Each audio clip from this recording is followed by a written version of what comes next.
बिस्मिल्लाहिर्रहमानिर्रहीम। अस्सलाम वालेकुम, वेलकम टू माय किचन। आज मैं आपको बहुत ही ज़बरदस्त किस्म का स्टीम चिकन रोस्ट बनाना सिखाऊंगी और बहुत ही इजी वे में जो बन जाएगा। उसके लिए ये सॉस और रायता है वो भी मैं आपको सिखाऊंगी। एंड तक वीडियो को लाजमी देखें। तो अब हम स्टार्ट करते हैं। यहाँ चिकन है मेरे पास 2 किलो। इसको मैंने अच्छी तरह धो के खुश्क कर लिया है और इस पर कट्स वगैरह भी लगा लिए हैं। आप चाहें तो ये बाज़ार से भी लगवा सकते हैं, लेकिन मैंने ख़ुद लगाया है क्योंकि धोने के बाद ज़रा वो दिल मुतमईन हो जाता है कि गंद वगैरह अंदर नहीं है, और बाद में कट्स लगाए हैं। अब जो इसमें मसाले जाएंगे वो मेरे पास 1 चम्मच ज़ीरा है, इसको मैंने दरदरा सा कर लिया है। 1 चम्मच मिर्च है, 1 चम्मच धनिया पाउडर है, 1 चम्मच नमक है, 1 चुटकी फूड कलर है, 2 चम्मच मेरे पास है यहाँ पे टिक्का मसाला, और 1 चम्मच है चिली फ्लेक्स। अब यहाँ पे मुझे चाहिए 1 चम्मच अदरक और 1 चम्मच लहसुन का पेस्ट, 1 कप दही और 4 चम्मच जाएगा इसमें सिरका। अब इन तमाम मसालों को दही में शामिल कर लेंगे और इसको अच्छी तरह मिक्स कर लेंगे। मिक्स करने के बाद इनको अच्छी तरह हिलाएंगे। इसके साथ ही हम इसमें शामिल करेंगे ये अदरक लहसुन का पेस्ट भी इसमें हम साथ ही इसके ऐड करेंगे। और अब इसमें 4 चम्मच हम सिरके के ऐड करेंगे। सिरका इसलिए ऐड करेंगे ताकि चिकन जो है वो हमारा अच्छी तरह से गल जाए। इसमें हमें किसी भी किस्म के कचरी पाउडर और बाकी और चीज़ों की ज़रूरत नहीं है। ये सिरका बहुत है कि इसको गला दे। इसको हम 1 दिन के लिए मैरिनेट करके रखेंगे। अब हम इसको मसालों को दही में अच्छी तरह मिक्स कर लेंगे।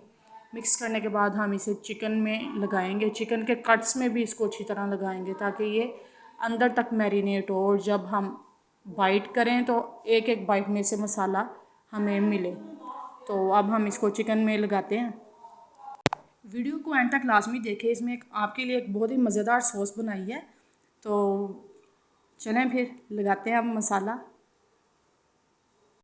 यहाँ पे आप मसाला लगाते हुए देख सकते हैं कि अगर आपको नमक आप चेक कर सकते हैं। अगर नमक की ज़रूरत है तो आप इसको तेज़ या कम कर सकते हैं। मिर्च भी आप देख लें अपने हिसाब से, और कलर भी अगर किसी को पसंद है ठीक है, नहीं तो वो ना करे। मैंने इसमें मैरिनेशन के साथ इसमें डाला वो कलर थोड़ा सा, और मैंने ऐड किया, और थोड़ा सा नमक क्योंकि वो मुझे कम लगा था तो वो मैंने अपने हिसाब से इसमें ऐड कर लिया। आप अपने हिसाब के अकॉर्डिंग इसको ऐड कर सकते हैं या कम कर सकते हैं।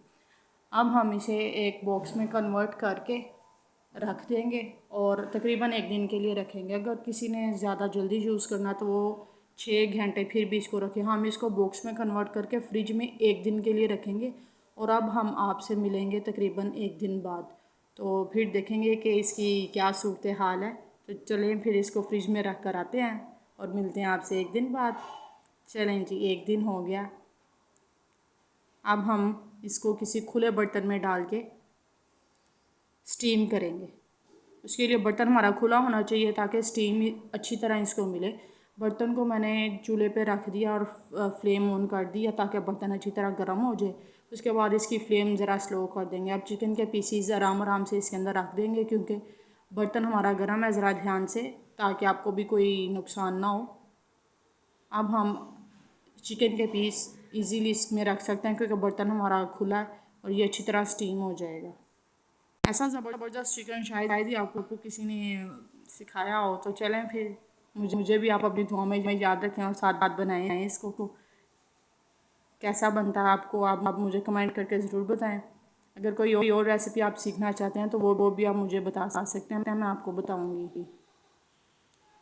अब चिकन को हम एक साइड से 8 से 10 मिनट तक पकाएंगे। तकरीबन 10 मिनट तक पकाएंगे एक साइड से, और इसको कवर करके रख देंगे ज़रा मीडियम स्लो फ्लेम पे।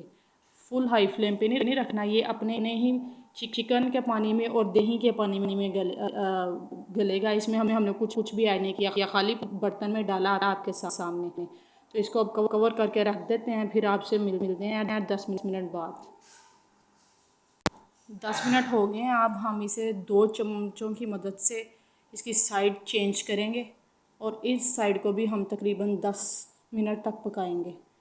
इसके अंदर जो दही है उसी ने इतना पानी छोड़ दिया, और चिकन का अपना पानी जो है वो भी काफ़ी उसने छोड़ा है।